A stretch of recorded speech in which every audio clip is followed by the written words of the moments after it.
Hello guys and a very warm welcome to all my CA intermediate students. May 2025 law का paper खत्म and now the next paper for you guys is direct tax. So why am I making this video? In this video what I'm trying to do is in the shortest possible time I'm trying to cover all the adjustments of this huge chapter PGBP, trying to quickly go through everything from a sum solving perspective, no theory explanation कि अगर question में ऐसा हुआ ये adjustment आया तो इसका क्या करना है। एंड होपफुली अगर ये एकदम छोटा सा जो वीडियो मैं बना पाया और आपने देख लिया तो it might help you in quickly revising it. May be 30-40 minutes is my target. Let's see how it goes. So without any further discussion let's get into it. So PGBP का जो आपका सम आएगा that will be part of your compulsory question number 1. And most likely the question will be profit and loss account given to you with the net profit already there. P&L account देखकर ही कुछ चीजें आपको तुरंत समझ जाएगी, debit side as well as credit side, कि इस item को ऐड करना है, इस आइटम को लेस करना है। पहले वो पूरा P&L अकाउंट एनालाइज कर लेना और उसके बाद बाकी के एडजस्टमेंट्स एनालाइज करना। Do not commit this mistake of P&L first, फिर थोड़े एडजस्टमेंट देख लिए वापस P&L पे आए, नहीं ऐसा मत करना। पहले पूरा P&L स्कैन कर लो फिर एडजस्टमेंट देख लो। सम सॉल्विंग का फॉर्मेट काफी स्ट्रेट फॉरवर्ड है। You start with your net profit as per P&L account, या किसी केसेस में इनकम एंड एक्सपेंडिचर अकाउंट दिया है तो वो नाम यूज कर लो। एक्सपेंसेस जो P&L में डेबिटेड है बट हमें उसका डिडक्शन नहीं मिलने वाला तो वो हम एड बैक कर देंगे, they are disallowed. There is an income which is taxable as PGBP but it is not credited to the P&L account, तो हम उसको अलग से ऐड करेंगे नेट प्रॉफिट में। देर आर फ्यू एक्सपेंसेस जो प्रॉफिट एंड लॉस अकाउंट में debited नहीं है बट उनका डिडक्शन मिलता है। सबसे इजी एग्जांपल टैक्स का डेप्रिसिएशन अंडर सेक्शन 32, उसको नेट प्रॉफिट में से लेस करना है। There are some incomes which are credited to the P&L account but या तो वो सेक्शन 10 में कहीं पे एग्जेम्प्ट है इनकम टैक्स एक्ट में, या फिर वो किसी बाकी के 4 हेड्स में कवर हो रही है but profit and loss account के क्रेडिट साइड में तो इंक्लूडेड है, तो नेट प्रॉफिट में से उसको लेस कर दो। ये 4 एडजस्टमेंट्स जो है ये टैक्स के हिसाब से कर दिए तो you get your taxable PGBP। अब getting into the adjustments, section number 28 तुम्हारा चार्जिंग सेक्शन है। It is a list of incomes which are taxable under the head PGBP।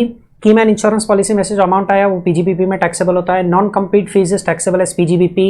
Any benefit in the course of business profession, any compensation in the course of business profession is all taxable under PGBP। Generally ये सारी amounts और तुम्हारे P&L account credit side में already होती है, सो तुम्हें कोई अलग से इफेक्ट देने की जरूरत नहीं होती। 2 specific things worth mentioning. If stock in trade is converted into a fixed asset, into a capital asset, तो सेक्शन 28 के हिसाब से उसका fair market value on the date of conversion is taxable. अब ये स्टॉक इन ट्रेड का ना purchase amount जो होगा ना वो ऑलरेडी P&L अकाउंट के डेबिट साइड में डेबिटेड होगा। इस स्टॉक इन ट्रेड को जब आपने कन्वर्ट किया उस दिन का जो फेयर मार्केट वैल्यू दिया है वो आप नेट प्रॉफिट में सीधा ऐड कर दो, तो डेबिट साइड में ऑलरेडी परचेज है, क्रेडिट साइड में नेट प्रॉफिट में आपने FMV ऐड कर दिया तो प्रॉफिट ऑटोमेटिकली रिकॉर्ड हो गया। सपोज आपका कोई स्पेसिफाइड बिजनेस चल रहा है अंडर सेक्शन 35 AD और उसका कोई फिक्स्ड एसेट का आपने पास्ट में डिडक्शन लिया हुआ था, आज उसको बेच दिया और सेल का पैसा मिला, इंश्योरेंस क्लेम मिला क्योंकि एसेट डैमेज हो गया, स्क्रैप में डाल दिया और स्क्रैप वैल्यू मिला, तो आपने इसको तो कभी P&L में रिकॉर्ड किया ही नहीं होगा बिकॉज आपका तो एंट्री होगा cash bank account debit to asset. इस sale proceeds, insurance claim, scrap value को अलग से नेट प्रॉफिट में ऐड कर देना। If the question is framed with reference to a partner, मतलब तुम्हारा असेसी जो है वो किसी पार्टनरशिप फॉर्म में पार्टनर है और उसको उस पार्टनरशिप फॉर्म से इंटरेस्ट मिलता है। अब वो इंटरेस्ट कैपिटल अकाउंट पे हो सकता है, करंट अकाउंट पे हो सकता है, लोन अकाउंट पे हो सकता है, everything is covered your. Interest जितना फॉर्म ने आपको पे किया है और अ मैक्सिमम ऑफ 12% पर annum, which ever is lower is the amount taxable for the partner. Partner को जितना इंटरेस्ट मिला कंपेयर करो विद 12% पर एनम वाला amount, which ever is less is taxable. अगर इंटरेस्ट मिला जो है वो 12% से ज्यादा है, interest that the firm has paid to you is more than 12%, तो 12% के ऊपर वाला जो अमाउंट है वो आपके लिए टैक्सेबल नहीं होने वाला क्योंकि उसको फर्म के लिए डिसअलाउ होने वाला है। पार्टनर के नेट प्रॉफिट में से एक्स्ट्रा इंटरेस्ट रिड्यूस कर दो, मैक्स टू मैक्स 12% वाला अमाउंट ही टैक्सेबल होगा। अगर आपके क्वेश्चन में जो पार्टनर दिया है वो स्लीपिंग पार्टनर है तो उसका सैलरी टैक्सेबल ही नहीं होता, तो पार्टनर के नेट प्रॉफिट में से वो लेस कर दो। अगर एक्टिव पार्टनर है लेकिन उसका सैलरी अनऑथराइज्ड बाय डीड है तो वो भी टैक्सेबल नहीं होने वाला, उसको भी लेस कर दो। अगर पार्टनर को जो सैलरी दिया है वो पार्टनर एक्टिव पार्टनर है और वो डीड के हिसाब से ऑथराइज्ड है तो सेक्शन 40B का फॉर्मूला फॉलो करो। 40B में अमेंडमेंट आया है लिमिट्स में, वो सेक्शन 40B का लिमिट्स बराबर से देख लेना, हम लोग भी इस वीडियो में देख लेंगे। Salary that the active partner is got और the limit under section 40B which ever is lower is the taxable salary. इस टैक्सेबल सैलरी को तुम salary received by the partner के साथ कंपेयर करो। अगर पार्टनर को जो सैलरी मिला है वो टैक्सेबल सैलरी से ज्यादा है तो उतना ज्यादा अमाउंट तुम पार्टनर के नेट प्रॉफिट में से लेस कर दो। In very very very simple words, ये जो पार्टनर का टैक्स, पार्टनर के लिए जो टैक्सेबल है वो यही अमाउंट टैक्सेबल होने वाला है। अगर पीएनएल अकाउंट के क्रेडिट साइड में जो अमाउंट रिसीव्ड है वो थोड़ा ज्यादा है तो एक्स्ट्रा जो अमाउंट है वो नेट प्रॉफिट में से लेस कर दो। This was everything from the partners perspective. Okay, depreciation under section 32, sure depreciation का एक एडजस्टमेंट तो आने ही वाला है। The maximum possible complications that we can have for depreciation, इसमें फटाफट डिस्कस कर लेते हैं। अकाउंटिंग डेप्रिसिएशन, पीएनएल अकाउंट में जो डेबिट किया होता है उसको एड बैक कर दो। अगर किसी फिक्स्ड एसेट को बेचा इन द करंट ईयर और उस पर अकाउंटिंग लॉस आया है तो उसको भी एड बैक कर दो। अगर फिक्स्ड एसेट को बेचने पे अकाउंटिंग प्रॉफिट रिकॉर्ड हुआ है तो उसको रिड्यूस कर दो। एंड ब्लॉक ऑफ एसेट वाला जो डेप्रिसिएशन है वो डेप्रिसिएशन रिड्यूस करो। When I say section 32 subsection 1 block of asset वाला depreciation, I am covering normal depreciation also and additional depreciation also. इसको अलग से प्रॉफिट में लेस कर देना। ब्लॉक का डेप्रिसिएशन कैलकुलेट करने के लिए सबसे पहले 31 मार्च को ब्लॉक ऑफ एसेट प्रिपेयर करना। ब्लॉक का एक स्टैंडर्ड फॉर्मेट है तुम्हारा। Opening WDV of the block, add actual cost of asset acquired, less sale proceeds, insurance claim, scrap value. 30 सारे परचेजेस और सेल्स का कंसिडर करने के बाद 31 मार्च को अगर आपका क्वांटिटी भी पॉजिटिव है और वैल्यू भी पॉजिटिव है, मतलब ब्लॉक कंटिन्यूज टू एग्जिस्ट, तो उस ब्लॉक पे डेप्रिसिएशन कैलकुलेट करो। मैन्युफैक्चरर हुआ तो additional depreciation subject to conditions getting fulfilled 20% of actual cost additional depreciation होता है, प्लांट एंड मशीनरी पे ही मिलता है। अगर क्वांटिटी 0 हो गया मतलब आपका ब्लॉक सीजेस टू एग्जिस्ट, आपने सब कुछ बेच दिया, तो फिर डेप्रिसिएशन होने ही नहीं वाला, फिर उस ब्लॉक पूरे पे कैपिटल गेन्स या कैपिटल लॉस होगा। अगर क्वांटिटी पॉजिटिव बचा है बट वैल्यू नेगेटिव है क्योंकि आपने जो एसेट बेचा है वो इतने ज्यादा प्राइस पे बेचा है कि पूरे ब्लॉक का ही वैल्यू नेगेटिव बन गया है, तो वापस डेप्रिसिएशन कर ही नहीं सकते, उस ब्लॉक पे कैपिटल गेन्स होगा। अलग अलग ब्लॉक तुमको क्वेश्चन में दिए जा सकते हैं। किसी एक ब्लॉक में कंटिन्यूस टू एग्जिस्ट वाला होगा तो डेप्रिसिएशन आ सकता है, किसी एक ब्लॉक में सीजेस टू एग्जिस्ट, किसी एक ब्लॉक में ब्लॉक टर्न्स नेगेटिव। तो जस्ट बी केयरफुल, 31 मार्च को ब्लॉक प्रिपेयर कर लेना। हाँ, रेजिम का डिस्कशन भी कर लेते हैं। याद रखना, under the default tax regime आपको एडिशनल डेप्रिसिएशन का कोई डिडक्शन नहीं मिलने वाला। एडिशनल डेप्रिसिएशन का deduction is only available in the opt out regime.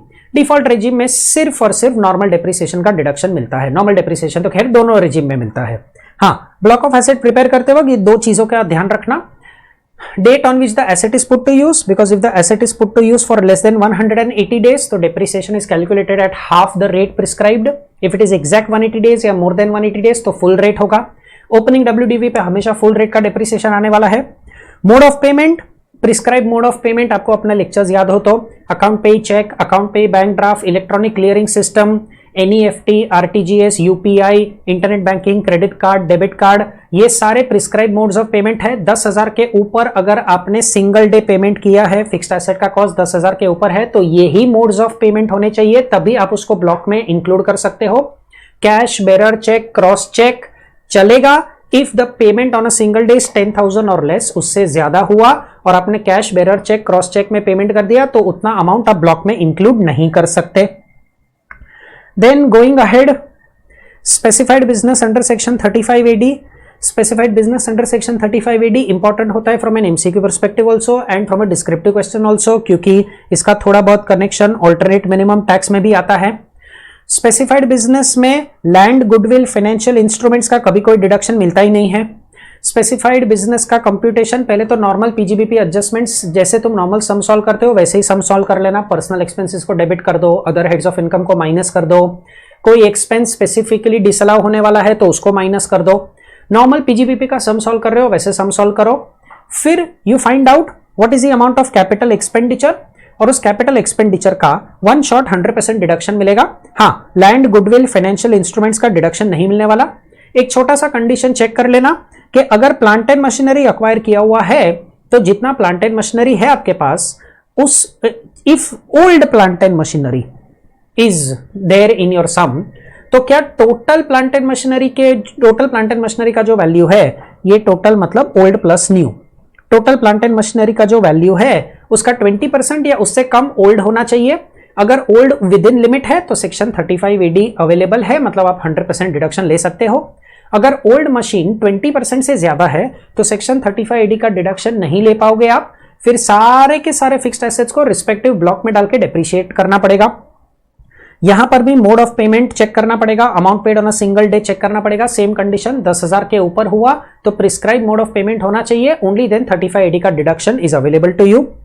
अगर 8 साल का लॉक इन पीरियड वायलेट हुआ, मतलब आपको कोई ऐसा इंफॉर्मेशन दिया हुआ है कि हमने 35AD का डिडक्शन पुराने साल में लिया था and in the current year 24-25 8 साल का लॉक इन पीरियड वायलेट हो गया, हमने इस फिक्स्ड एसेट को स्पेसिफाइड बिजनेस में यूज ना करके किसी और बिजनेस में यूज किया हुआ है, तो net profit of the specified business यहां से शुरू करो, whatever is your deduction under section 35AD उसको एड बैक करो और उस फिक्स्ड एसेट पे ब्लॉक ऑफ एसेट के हिसाब से डेप्रिसिएशन माइनस कर लो from the year in which it was put to use to the year preceding the year of violation and this will give you your specified business का profit taxable. Default regime हुआ तो 35AD का deduction नहीं मिलने वाला, depreciation will be the deduction available, block of asset के हिसाब से डेप्रिसिएशन आएगा। And we are also aware कि भाई अगर डेप्रिसिएशन क्लेम कर रहे हो and default regime is what is applicable, तो we will not be eligible for additional depreciation also. मतलब स्पेसिफाइड बिजनेस होने के बावजूद 35AD का डिडक्शन तो मिलने नहीं वाला, सिर्फ और सिर्फ नॉर्मल डेप्रिसिएशन का कैलकुलेशन कर पाओगे on the fixed assets that you have for this specified business. चलो, तो ये 35AD का डिस्कशन हुआ। Scientific research, social science research, statistical research के लिए अगर आपने आउटसाइड अथॉरिटीज को कंट्रीब्यूशन देके रखा है तो under the opt out regime आपको डिडक्शन मिल जाएगा। ये कंट्रीब्यूशन आपके पीएनएल अकाउंट के डेबिट साइड में ऑलरेडी डेबिटेड होगा, तो आपको अलग से कोई इफेक्ट देने की जरूरत नहीं है। But under the default regime इस कंट्रीब्यूशन का कोई डिडक्शन नहीं मिलता आपको। सो बिकॉज कंट्रीब्यूशंस का कोई डिडक्शन नहीं मिलता, इस अमाउंट को नेट प्रॉफिट में एड बैक करना पड़ेगा। खुद के साइंटिफिक रिसर्च के लिए रेवेन्यू एक्सपेंडिचर इनकर किया तो under normal circumstances revenue expenditure तो ऑलरेडी आपके पीएनएल अकाउंट डेबिट साइड में होगा और उसका 100% डिडक्शन फुल्ली अलाउड है, तो कोई इफेक्ट अलग से देने की जरूरत नहीं है। लेकिन कैपिटल एक्सपेंडिचर तो बैलेंस शीट में दिखाया होगा, तो इसको नेट प्रॉफिट में से लेस करो। लेकिन capital expenditure for scientific research के लिए इन्होंने बोला था to the extent you have profits available, जितना प्रॉफिट आपके पास अवेलेबल है उतना ही डिडक्शन मिलेगा। बैलेंस अमाउंट को आप कैरी फॉरवर्ड करना लाइक अनएब्सॉर्ब डेप्रिसिएशन को कैरी फॉरवर्ड करते हो। Then expenditure on VRS compensation, इसमें कुछ दम था ही नहीं। वीआरएस अमाउंट, वीआरएस कॉम्पेंसेशन को 5 साल में स्प्रेड करना है। अकाउंट्स में आपने पीएनएल अकाउंट में जो भी डेबिट किया होगा वो एड बैक कर दो और 35DDA के हिसाब से जो 1/5 का डिडक्शन है वो क्लेम कर लो। अगर आप प्रिलिमिनरी एक्सपेंसेस इनकर करते हो तो eligible amount divide by 5 years, eligible amount का अपना एक फॉर्मूला था, आप अपने नोट्स याद करोगे तो maximum 5% of cost of project में लैंड प्लस सारे टेंजिबल फिक्स्ड एसेट्स कवर होते थे। And if you also remember, company के केस में ये eligible amount was maximum 5% of, मैं कॉस्ट ऑफ प्रोजेक्ट लेता था, फिर मैं इस कॉस्ट ऑफ प्रोजेक्ट को कैपिटल एम्प्लॉयड के साथ कंपेयर करता था। कॉस्ट ऑफ प्रोजेक्ट और capital employed out of the two which ever is higher, उसका 5% कैलकुलेट होता था। And this is the maximum amount of deduction that I can get for preliminary expense. Eligible amount calculate करके 5 साल में spread कर दो। PNL account के debit side में अगर आपने प्रिलिमिनरी एक्सपेंस कहीं कुछ इफेक्ट दिया हुआ है तो उसको ऐड बैक कर दो और टैक्स के हिसाब से 35D के हिसाब से जो ये फॉर्मूला के हिसाब से डिडक्शन है वो डिडक्शन क्लेम कर लो। National fund for rural development urban poverty eradication programme, इसका सेक्शन 35CCA में आपको डिडक्शन मिलता है। नॉर्मल सर्कमस्टेंसेज में ये कंट्रीब्यूशन आपके पीएनएल अकाउंट में ऑलरेडी डेबिट हुआ होगा, सो इसका आपको कोई सेपरेट इफेक्ट देने की जरूरत नहीं है, it is allowed to you as a deduction. Okay, section number 37(1) general deduction. Section बहुत सिंपल था, एक्सपेंडिचर कैपिटल नहीं होना चाहिए, कैपिटल नहीं होना चाहिए, पर्सनल नहीं होना चाहिए, इलीगल पर्पस के लिए नहीं होना चाहिए, स्पेसिफिक डिडक्शंस में कवर नहीं होना चाहिए, then and only then if it is incurred for the purpose of business deduction मिलेगा। सो अगर आपके प्रॉफिट एंड लॉस अकाउंट में कोई पर्सनल एक्सपेंस डेबिट हुआ है उसको ऐड बैक कर दो, कोई कैपिटल एक्सपेंडिचर इनकर हुआ है और उसको पीएनएल में डेबिट कर दिया है तो वो अलाउ नहीं होगा, उसको ऐड बैक कर दो। इलीगल पर्पस के लिए कुछ अमाउंट पे किया है, कंपाउंडिंग फी पे किया है, पेनल्टी पे किया है, फाइन पे किया है, कुछ ब्राइब पे किया हुआ है, वो इलीगल हुआ, you will not be eligible for any deduction. ये जो इलीगल पर्पस का एक्सपेंडिचर है वो इंडिया में भी हो सकता है, इंडिया के बाहर भी हो सकता है, इट डज नॉट मैटर, ये पूरा अमाउंट डिसअलाउ हो जाएगा। Compounding fees as we just discussed, penalties paid will not be allowed. CSR expenses का डिडक्शन नहीं मिलने वाला। सीएसआर एक्सपेंसेस का 35 CCA 2 मिनट पहले हमने रिवीजन किया, national fund for rural development urban poverty eradication programme, वो सीएसआर एक्सपेंस हुआ तो उसका डिडक्शन मिलता है। Section number 80G donation to स्वच्छ भारत कोष एंड क्लीन गंगा फंड, ये भी सीएसआर के लिए एलिजिबल होता है। सो general rule is CSR expenses को एड बैक कर दो नेट प्रॉफिट में, डिसअलाउ होगा। बट ये 2 सिनेरियोज है जिसमें सीएसआर एक्सपेंस का डिडक्शन मिल सकता है। बहुत ही माइन्यूट सा पॉइंट है, क्या पता इंस्टीट्यूट ने टेस्ट कर लिया कहीं पे। तो then expenses which are covered by section number 43B। 43B अपना सेक्शन है जो बोलता था पेमेंट बेसिस पे डिडक्शन मिलेगा। There are specific 7 expenses. 7th and the last expense MSMED act वाला, उसको अलग से डिस्कस कर लेते हैं। बाकी के 6 एक्सपेंसेस एक साथ देख लेते हैं। Bonus and commission that you pay to your employees is covered. Interest on borrowed capital is covered, लेकिन तुम्हारा lender bank, financial institution, non banking financial company, specifically यही लेंडर्स होने चाहिए। इंडियन रेलवेज को पे करोगे transportation charges, carriage charges, advertisement expenses, Indian railways के asset use करने के लिए। Tax, duty, cess, fee, custom duty pay कर दिया, जीएसटी पे कर दिया, म्युनिसिपल टैक्सेस पे कर दिए। Employers contribution to approved funds, approved superannuation fund, approved gratuity fund, recognised provident fund, approved pension scheme, leave encashment, leave salary, ये सारे के सारे एक्सपेंसेस 43B में कवर होते हैं। 43B आपको बहुत सिंपल बोलता है, ड्यूरिंग द ईयर 31 मार्च 2025 आपने जितना अमाउंट पे किया, pay, the key word year is, आपको डिडक्शन मिलेगा on payment basis. Pay amount paid from up to 31 March 2025, हाँ आपको डिडक्शन के लिए वो एलिजिबल है। Amount paid from 1 April of the assessment year to the due date of filing return. We have 3 due dates, 31st of July, 31st of October, 30th of November. आपके case में जो भी due date applicable होगा उस due date तक आपने जितना amount पे किया है that is also eligible for deduction under section 43B for the current year 24-25। Total expense आपका पीएनएल अकाउंट में डेबिटेड होगा। ये कैलकुलेशन करके जो अमाउंट का डिडक्शन मिलने वाला है वो डिडक्शन लेस करो। अगर कुछ एक्स्ट्रा अमाउंट बच गया तो उसको 24-25 के पीएनएल में नेट प्रॉफिट में ऐड बैक कर देना, क्योंकि वो डिसअलाउ होगा। जब फ्यूचर में इसका पेमेंट करोगे तब इसका डिडक्शन मिलेगा। 43B का last expense, amount paid to micro and small enterprises. The point to remember is it is only micro enterprise and small enterprise, we are not talking about medium enterprises. मई 2024 के RTP में इसको test किया हुआ था। Micro enterprise और small enterprise agreement है तो मैक्सिमम 45 डेज का टाइम लिमिट होता है, अग्रीमेंट नहीं है तो 15 डेज का टाइम लिमिट होता है। मैक्सिमम 45 डेज या 15 डेज में अगर आपने पेमेंट सेटल कर दिया, उस माइक्रो एंटरप्राइज उस स्मॉल एंटरप्राइज को पे कर दिया, तो एक्सपेंस का डिडक्शन मिल जाएगा आपको। जिस ईयर आपने एक्सपेंस इनकर किया, आपको कोई अलग से इफेक्ट देने की जरूरत नहीं है, क्योंकि ये एक्सपेंस आपके पीएनएल में ऑलरेडी डेबिटेड होगा। अगर आपने ये 45 डेज और 15 डेज के बाद में पेमेंट किया तभी जाके सेक्शन 43B ट्रिगर हो गया। 43B ट्रिगर हो गया तो 43B के हिसाब से पेमेंट करोगे तो ही डिडक्शन मिलेगा। और ये एक्सपेंडिचर के लिए आपको due date of filing return वाला बेनिफिट नहीं मिलने वाला। इसका मतलब अगर आपने 25-26 में पे किया है एंड अप्रैल 2025, मई 2025, जून 2025 में पे किया है, तो डिडक्शन 25-26 में मिलेगा। Due date of filing return वाला बेनिफिट इस अमाउंट के लिए, इस ट्रांजैक्शन के लिए अवेलेबल नहीं है। मीडियम एंटरप्राइज के साथ ट्रांजैक्शन किया है तो 43B अप्लाई ही नहीं होता ये सेक्शन, मतलब 24-25 का खर्चा है और 24-25 में ही आपको डिडक्शन मिल जाएगा। Coming to the expenses which are disallowed, advertisement expenses and donation given to political parties. सबसे पहले irrespective of who your assessee is, PGBP में तो इसको सीधा सीधा एड बैक कर दो। Advertisement expense and donation to political party PGBP में आंख बंद करके सीधा सीधा नेट प्रॉफिट में एड बैक कर दो। ग्रॉस टोटल इनकम में से आपको डिडक्शन मिलेगा। अगर आप इंडियन कंपनी हो तो डोनेशन का भी डिडक्शन मिलेगा और एडवर्टीजमेंट एक्सपेंस का भी डिडक्शन मिलेगा अंडर सेक्शन 80 GGB। लेकिन अगर आप इंडियन कंपनी नहीं हो और कोई और एसएससी हो तो सिर्फ और सिर्फ डोनेशन का डिडक्शन 80 GGC में मिलेगा। अदर एसएससी में कौन आएगा सर?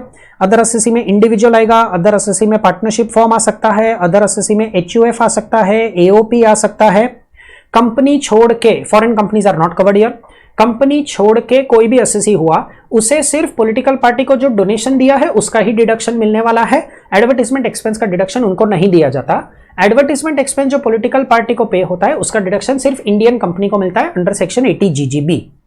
ओके, ये सारे एक्सपेंसेस आप नेट प्रॉफिट में सीधा सीधा एड बैक कर दोगे। इनकम टैक्स का कोई डिडक्शन नहीं मिलता आपको। सो इनकम टैक्स का प्रोविजन क्रिएट किया या इनकम टैक्स एक्चुअली पे कर दिया, इनकम टैक्स पे इंटरेस्ट पे किया, इनकम टैक्स पे पेनल्टी पे किया, ये सीधा सीधा डिसअलाउ होता है, मतलब प्रॉफिट में एड बैक कर दो।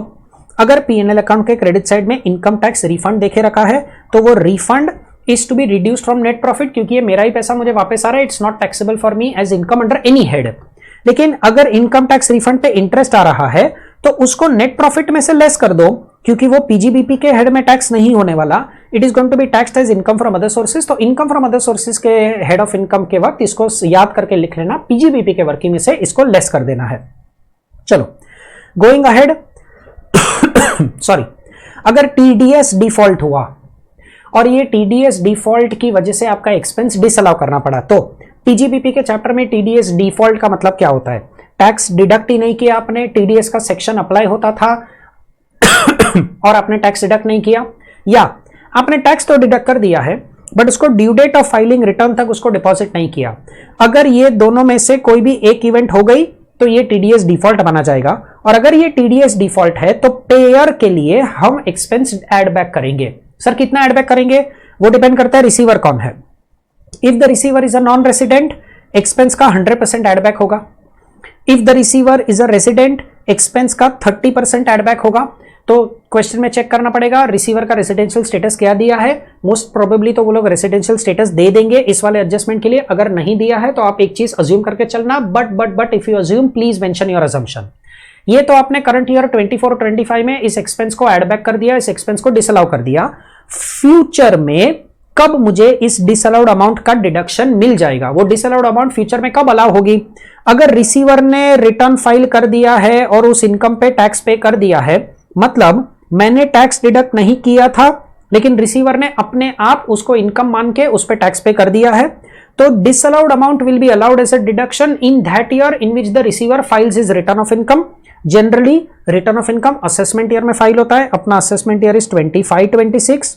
मतलब पेयर के लिए इन द ईयर 24-25 तुमने नेट प्रॉफिट में या तो 100% अमाउंट या तो 30% अमाउंट एड बैक करी है, डिसअलाउ करी है।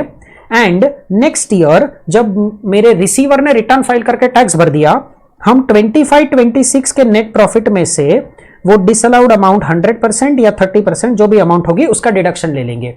This is under the situation where receiver ने रिटर्न फाइल कर दिया है और उस अमाउंट पे टैक्स पे किया है, पेयर टैक्स नहीं डिडक्ट कर पाया।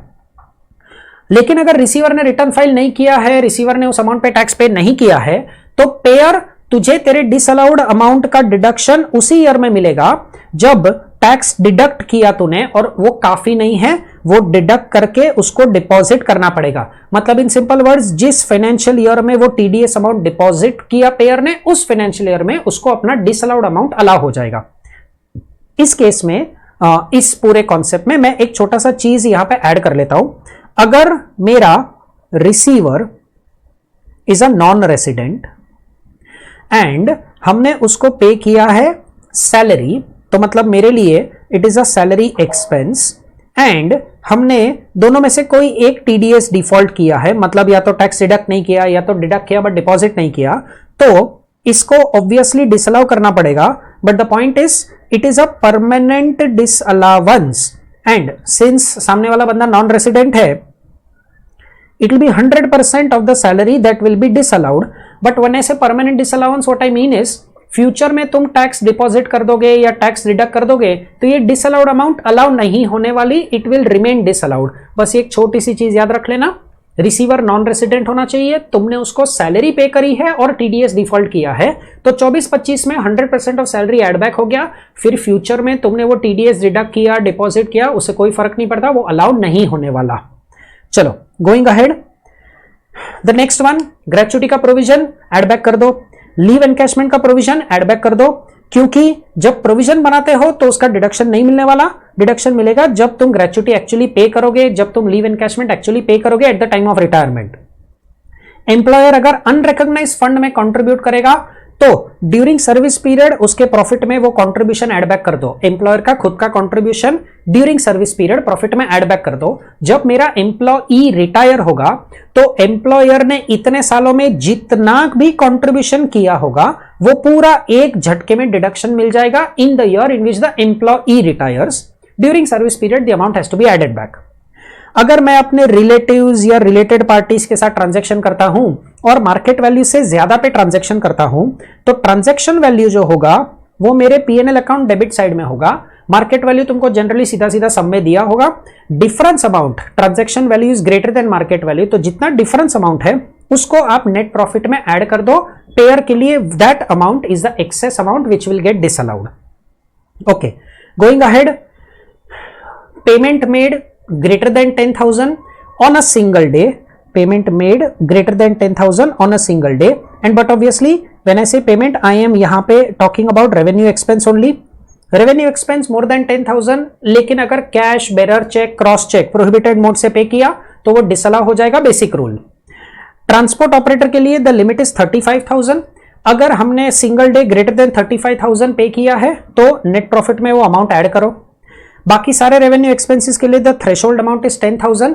याद रखना पूरा एक्सपेंडिचर एड बैक नहीं करना है। The amount to be added back is the amount that you are paying through the prohibited modes. That amount is greater than 35,000 for transport operator, that amount is greater than 10,000 for all other revenue expenses. हाँ, अगर आपका transaction rule 6DD के exceptions में आता है तो even if you पे more than 10,000 on a single day through prohibited mode चलेगा, डिडक्शन मिल जाएगा, तो आपको सब में कोई इफेक्ट देने की जरूरत नहीं है। सो क्वेश्चन में अगर रूल 6DD के बारे में कुछ नहीं दिया है तो आप ओवर स्मार्ट बनके रूल 6DD एक्सेप्शन अज्यूम मत कर लेना। अगर एग्जामिनर चाहता है कि आप रूल 6DD के बारे में सोचो तो he will specifically give you a hint which will tell you rule 6DD है, वरना आप सीधा सीधा मोर देन 10,000 मोर देन 35,000 देखते हो तो अमाउंट में प्रॉफिट में एड बैक कर दो। जब पार्टनरशिप फॉर्म अपने पार्टनर को पे करता है, interest on capital account, current account, loan account, अब ये पूरा डिस्कशन अपन फॉर्म के एंगल से करने वाले हैं। सो फॉर्म ने जो इंटरेस्ट पे किया वो डीड के हिसाब से ऑथोराइज नहीं है तो प्रॉफिट में एड बैक हो जाएगा। डीड के हिसाब से ऑथोराइज्ड है तो मैक्सिमम 12% पर एनम तक का डिडक्शन मिलेगा। एक्चुअल इंटरेस्ट जो पीएनएल अकाउंट के डेबिट साइड में होगा उसमें से ये इंटरेस्ट अलाउड माइनस कर लो, जो एक्स्ट्रा इंटरेस्ट है उसको प्रॉफिट में एड बैक कर दो। स्लीपिंग पार्टनर को सैलरी दिया, उसका डिडक्शन कभी नहीं मिलने वाला, वो प्रॉफिट में एड बैक कर दो। एक्टिव पार्टनर को सैलरी दिया लेकिन वो अनऑथराइज्ड है तो उसको भी प्रॉफिट में एड बैक कर दो। एक्टिव पार्टनर को सैलरी दिया और वो डीड के हिसाब से ऑथराइज्ड है तो ये थोड़ा सा लेंथी प्रोसीजर है और इसमें एक हल्का सा अमेंडमेंट भी आया है। स्टेप नंबर 1, मैंने इसको 4 स्टेप्स में डिवाइड किया हुआ है। Step number 1, book profit compute करो।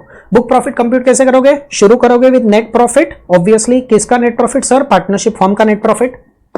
क्रेडिट साइड में बाकी के जो हेड्स ऑफ इनकम है वो लेस करो, एग्जेम्प्ट इनकम्स को लेस करो। डेबिट साइड में डिसअलाउड एक्सपेंसेस जो है अकाउंटिंग डेप्रिसिएशन इंक्लूड करके उसको ऐड बैक कर दो। लेस अलाउड एक्सपेंसेस, टैक्स का depreciation and brought forward unabsorb depreciation हुआ तो उसको भी लेस कर देना। Remuneration to all the partners, working partner, sleeping partner, सारा का सारा रेम्यूनरेशन ऐड बैक कर दो अभी के लिए। अगर आपने पार्टनर को इंटरेस्ट दिया हुआ है और वो इंटरेस्ट 12% से ज्यादा है तो 12% के ऊपर का जितना इंटरेस्ट है उसको भी ऐड बैक कर देना, वो भूलना मत। ये सब करने के बाद बुक प्रॉफिट आएगा। बाई चांस अगर आंसर नेगेटिव आए तो उसको बुक लॉस बोल दो। स्टेप 2, बुक प्रॉफिट या बुक लॉस के हिसाब से लिमिट कैलकुलेट करो। इसमें अमेंडमेंट आया हुआ है। ये लिमिट्स लास्ट ईयर कुछ और थी, करंट ईयर कुछ और है। आप सिर्फ अभी की लिमिट्स पे ध्यान रखो। अगर बुक लॉस है तो the limit is 3 lakh rupees. अगर बुक प्रॉफिट है और वो book profit up to 6 lakh rupees है तो बुक प्रॉफिट का 90% या minimum 3 lakh out of the 2 which ever is higher, this is your limit. अगर बुक प्रॉफिट 6 लाख से ज्यादा है तो पहले 6 लाख पे 90% और बाकी के अमाउंट पे 60%। 6 लाख के ऊपर जितना बुक प्रॉफिट है उस पे 60%, पहले 6 लाख पे 90% के हिसाब से 5,40,000 आएगा। तो 5,40,000 plus the extra book profit over and above 60%, ये दो का total is your limit. Step 2 limit calculate कर लिया तो step 3 salary to active partners. याद रखना इसमें एक्टिव पार्टनर ही लेना है, स्लीपिंग पार्टनर नहीं लेना है। स्लीपिंग पार्टनर के लिए तो ये लिमिट है ही नहीं, उसका सैलरी तो पूरा डिसअलाउ ही हो जाता है। Salary to active partner compared with the limit that we calculated in step 2। Out of the two which ever is lower is the deduction allowed. ये डिडक्शन अब बुक प्रॉफिट में से लेस कर दो। स्टेप 1 में जो बुक प्रॉफिट गिना, स्टेप 3 में जो डिडक्शन मिला माइनस कर दो। अब जो बचा वो पीजीबीपी अमाउंट फर्म के लिए टैक्सेबल होगा। इनकम्स अंडर सेक्शन 41, कोई एक्सपेंस का पहले डिडक्शन मिला था और अब उसके अगेंस्ट रिफंड मिल रहा है, कुछ अमाउंट रिकवर हो रहा है, तो वो रिफंड अमाउंट, वो रिकवरी अमाउंट बिकम्स टैक्सेबल। अगर आपका ये रिफंड, अगर आपका ये रिकवरी पीएनएल अकाउंट में ऑलरेडी क्रेडिट हो चुका है तो कोई इफेक्ट देने की जरूरत नहीं है। बट अगर पीएनएल में क्रेडिट नहीं हुआ है, जनरल रिजर्व में क्रेडिट हो गया, कैपिटल अकाउंट में क्रेडिट कर दिया, किसी और लेजर अकाउंट में डाल दिया, तो भाई नेट प्रॉफिट में अलग से ऐड करना पड़ेगा। अगर आप पावर सेक्टर असेसी हो और आपने डेप्रिसिएशन क्लेम किया है ऑन एक्चुअल कॉस्ट बेसिस और अब उस फिक्स्ड एसेट को बेचा, और कितने में बेचा, sale value is more than WDV, तो सबसे पहले तो सेल वैल्यू माइनस WDV, ये सरप्लस ढूंढ लो। फिर उस सरप्लस को कंपेयर करो with the total amount of depreciation that you have claimed, total amount of depreciation that you claimed so far on actual cost basis. Out of the two which ever is less is the amount that is taxable under section 41 subsection 2। अच्छा, by chance sale value WDV से तो ज्यादा है ही है, but actual cost से भी ज्यादा है, तो sale value minus actual cost, इसको कैपिटल गेन्स के चैप्टर में डाल दो, short term capital gain. And ये वाला जो हमने फॉर्मूला जस्ट अभी रिवाइज किया, अमाउंट टैक्सेबल, वो तो टैक्सेबल अंडर सेक्शन 41(2) होने ही वाला है। हाँ, अगर सेल वैल्यू WDV से ज्यादा है बट एक्चुअल कॉस्ट से कम है तो कैपिटल गेन्स का कैलकुलेशन नहीं आएगा। फिर ये जो अमाउंट टैक्सेबल अंडर सेक्शन 41(2) है, बस वही अमाउंट पीजीबीपी के हेड में टैक्सेबल होगा। 41 सबसेक्शन 3, हमने साइंटिफिक रिसर्च के लिए कैपिटल एक्सपेंडिचर इंकर किया था, अब उसको बिजनेस में इंट्रोड्यूस किए बगैर बेच दिया तो इनकम आ गई। तो सबसे पहले ढूंढ लो कि कितने में खरीदा था उसको और अब तक इतने सालों में सेक्शन 35 में कितना डिडक्शन मिला, कुछ तो उसका वैल्यू निकल के आएगा या तो वो जीरो हो जाएगा। अब सेल वैल्यू, आज का जो सेल वैल्यू मिला minus this value as per income tax, इसको सरप्लस के तौर पे कैलकुलेट कर लो। Take this surplus, compare it with the total deduction that you've taken so far, out of the two whichever is less is taxable under section 41(3). तो ये जो तुम्हारा 41(3) का अमाउंट होगा, इसको अलग से नेट प्रॉफिट में ऐड कर देना। यहां पर भी अगर sale value of that fixed asset is more than the cost, तो कॉस्ट के ऊपर जितना आया वो कैपिटल गेन्स के हेड में टैक्स कर दो, एंड 41(3) के हिसाब से जो टैक्सेबल बनता है वो तो पीजीबीपी में टैक्सेबल बनने ही वाला है। 41 subsection 4, bad debts recovered, recently इस टाइप का एडजस्टमेंट इन्होंने पूछना चालू कर दिया है, सो इस पे जरा सा ध्यान दे दो। बैड डेट्स का हम डिडक्शन लेते हैं तो bad debts recovered will become taxable. अब सपोज फॉर एग्जांपल मेरा debtor outstanding is 6 lakh rupees, income tax officer ने मुझे 3,20,000 का डिडक्शन दिया है in the form of bad debts, तो इनकम टैक्स ऑफिसर के हिसाब से the amount of debtor outstanding is 2,80,000। अब मैंने फुल एंड फाइनल सेटलमेंट में 2 लाख रुपीस रिकवर किया, दैट मीन्स ये जो 80,000 है ये मेरा डेफिसिट आया, 280 के सामने सिर्फ 2 लाख से मिला as full and final settlement, इसको बैड डेट्स बोल के डिडक्शन ले लो। लेकिन बाय चांस अगर मेरा final recovery works out to 3 lakh rupees, तो 2,80,000 के डेटर के सामने 3 लाख रुपीस मैंने रिकवर किया। अब ये जो 20,000 रुपया मेरा एक्स्ट्रा रिकवरी हुआ, इसको बैड डेट्स रिकवर्ड करके टैक्सेबल बना दो।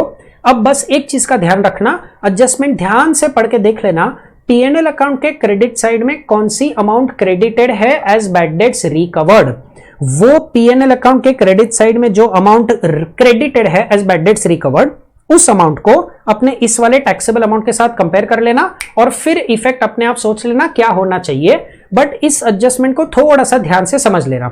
Okay, going ahead, 43 CA, land and building held as stock in trade, immovable property held as stock in trade, ये सेक्शन तभी अप्लाई होगा if the consideration is less than stamp duty value. अगर कोई valuation officer appoint नहीं हुआ है तो stamp duty value को कंपेयर करो विद कंसिडरेशन का 110%। If stamp duty value is less than और equal to 110%, then it is the consideration amount which is taxable. Consideration amount by the way already PNL account के credit side में होता ही है, क्योंकि builder के लिए ये गुड्स है, सेल्स के तौर पे रिकॉर्ड करेगा, तो अपने को प्रॉफिट में कुछ ऐड करने की जरूरत नहीं है क्योंकि कंसिडरेशन ही टैक्सेबल हुआ। लेकिन अगर stamp duty value is more than 110%, तो it is the stamp duty value which is taxable, और stamp duty value minus consideration जो डिफरेंस अमाउंट है उसको प्रॉफिट में ऐड करना पड़ेगा। अगर हमने वैल्यूएशन ऑफिसर अपॉइंट किया तो उसके वैल्यू को भी कंसिडर कर लो। वैल्यूएशन ऑफिसर ने वैल्यू दिया कंसिडरेशन और एसडीवी के बीच में, तो इट इज वैल्यूएशन ऑफिसर का value which is going to be taxable, and that means valuation officer का value minus the consideration is the difference amount, that difference amount has to be added to the profit. लेकिन अगर valuation officer ने जो value दिया है वो SDV से भी ज्यादा है, देन द सेक्शन सेज भाई सिर्फ एसडीवी ही टैक्सेबल होगा, तो एसडीवी माइनस कंसिडरेशन का जो गैप है उसको आप नेट प्रॉफिट में ऐड कर दो। डेट ऑफ रजिस्ट्रेशन और डेट ऑफ अग्रीमेंट अगर अलग अलग है तो भाई please figure out if full और part consideration has been received on और before the date of agreement through the prescribe mode, then you take stamp duty value on the date of agreement, वरना you take stamp duty value on the date of registration. Presumptive taxation, the last thing to discuss. 3 section है presumptive taxation के। Professionals के लिए 44 ADA, आपका gross receipt from profession should be less than और equal to 50 lakhs। एक case में 50 की limit increase करके 75 lakhs कर दी। अगर पूरे साल में कैश में जितना रिसीव किया है इज लेस देन और equal to 5% of your gross receipt, less than और equal to 5% of your gross receipt, तो लिमिट 75 लगेगा, वरना लिमिट 50 lakhs लगेगा। Presumptive taxation for professions, 50% of the gross receipt is the assumed profit. अब इस assumed profit को आप actual profit के साथ कंपेयर करके टैक्सेबल अमाउंट ढूंढ लो। 50% of the gross receipt is your assume profit, और ये फाइनल प्रॉफिट हुआ, इसमें कुछ एडलेस करने की जरूरत नहीं है।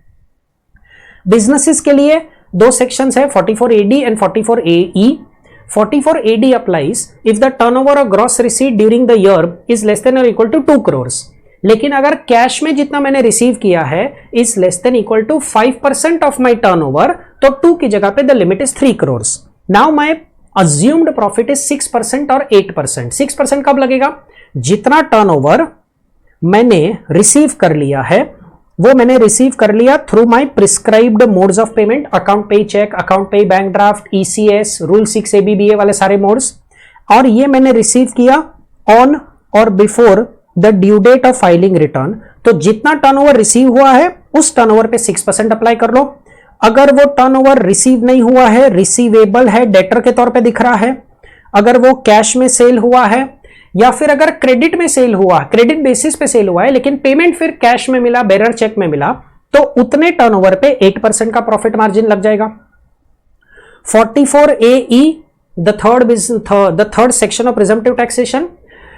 This is if the number of vehicles owned throughout the year are less than or equal to 10, तो व्हीकल्स को 2 कैटेगरीज में डिवाइड किया जाता है, heavy goods vehicle and other than heavy goods vehicle. Heavy goods vehicle मतलब वो जिस vehicle का वेट 12,000 kg से ज्यादा हो, 12 टन से ज्यादा हो, ग्रेटर देन, तो पर मंथ पर टन 1000 रुपए का profit into number of months into number of tons. अगर other than heavy goods vehicle है मतलब the weight is less than और equal to 12,000 kgs, light good vehicle हुआ, मीडियम गुड्स व्हीकल हुआ 12,000 kilo exact है या उससे कम है, तो फिर कितने टन है वो भूल जाओ, 7,500 per month multiplied by number of months, ये आपका अज्यूम्ड प्रॉफिट है। बस 2 चीजें याद रखना, नंबर ऑफ मंथ्स कैलकुलेट करने में any part of the month is to be rounded off to the full month. ये नंबर ऑफ मंथ्स कैलकुलेट करने में ओनरशिप वाले मंथ देखना, यूजेज वाले मंथ नहीं। अगर हमने वो ट्रक अगर हमने वो ट्रक खरीदा है अगस्त में और यूज किया है दिसंबर से, तो आपका मंथ का काउंटिंग अगस्त से स्टार्ट होगा, नॉट फ्रॉम यूजेज। देन ये आपके 3 सेक्शन हुए प्रिजम्पटिव के। प्रिजम्पटिव के लिए एक कॉमन पैटर्न है, वो पैटर्न डिस्कस कर लेते हैं ताकि पीजीबीपी पूरा खत्म हो जाए। अगर actual profit is greater than assumed profit, actual profit मतलब बुक्स के हिसाब से net profit as per P&L add less all the PGBP adjustments, basically जैसे तुम सम सॉल्व करते हो वैसे। अगर actual profit is greater than assume profit तो actual profit is your taxable PGBP, कोई ऑडिट करवाने की जरूरत नहीं है एंड ऑडिट एप्लीकेबल नहीं है, तो आपका due date of filing return is 31 July. But if actual profit is less than the assumed profit, अब आपके पास 2 अल्टरनेटिव आ गए, या तो ऑप्शन नंबर 1 चुपचाप अज्यूम प्रॉफिट पे टैक्स भर दे, तो सेक्शन फॉलो कर रहा है, सेक्शन ने बोला था अज्यूम प्रॉफिट तेरा मिनिमम अमाउंट ऑफ प्रॉफिट है, हाँ ठीक है मिनिमम है तो हमने उस पर टैक्स भर दिया, ऑडिट करवाने की कोई जरूरत नहीं है, 31 July is your due date. लेकिन अगर मुझे कम वाले अमाउंट एक्चुअल प्रॉफिट पे टैक्स पे करना है तो ऑडिट करवाना पड़ेगा, और ऑडिट करवाना पड़ेगा तो 31 October is your last date of filing return of income. Hopefully it was helpful. If you liked it, channel को सब्सक्राइब कर दो, एक छोटा सा लाइक दे दो and share it with your friends as much as possible. Almost 40 minutes में हमने पूरा पीजीबीपी का ऑलमोस्ट सारे इंपॉर्टेंट एडजस्टमेंट्स कवर कर लिए हैं। Hope this helps you. 1.5 की स्पीड पे देखना, फटाफट हो जाएगा। All the very best, believe in yourself, tata, bye bye.